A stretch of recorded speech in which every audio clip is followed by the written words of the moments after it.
Good morning, John. How are you? I'm great, Damon. How are you? Oh, I'm doing great, thanks. So I hear we have a little bit of a lesson in today's mold job we're working on. Can you talk a little bit about that?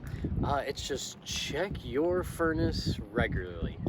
Check your furnace. That's interesting. Can you talk a little bit more? So when we do a lot of these flood mold mitigation jobs, a lot of it is stuff you can't see, stuff that's behind a wall that eventually you see a little bit of mold peeking out through the surface of your drywall and realize there's probably a bigger issue somewhere back there. You open the wall up and find that there's a condensate line that's, dripping or something like that. It's not a full break, but a little drip.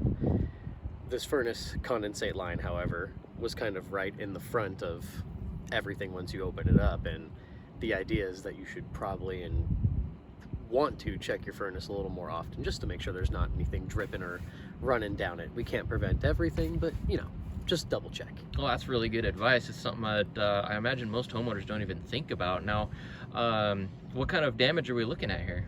So it was a slow leak, but over time, and we don't know exactly how long it's been going on, mold has started to grow behind the furnace, around the ductwork, things like that, which obviously isn't very good if you turn your furnace on and you are breathing in everything that's coming through the ducting, essentially. Yeah, blows it all throughout the house if you got central air. Exactly.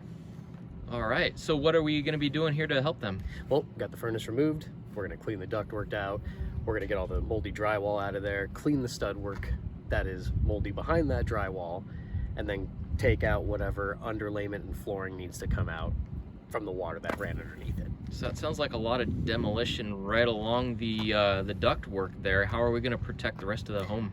You just make sure that the furnace is out, off, cover that ductwork up with some plastic, and then put the room under negative air, make sure nothing's running through anywhere else in the house, and be good to go. Okay. Now, can you talk to me a little bit about negative air? What are we talking about there?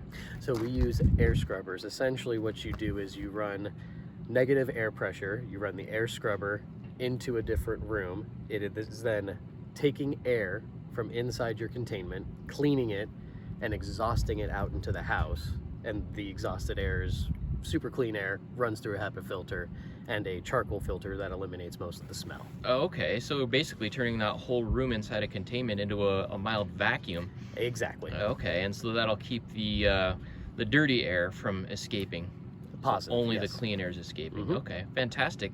Well, I appreciate your time, John. We'll let you get back to work. Yep, thank you.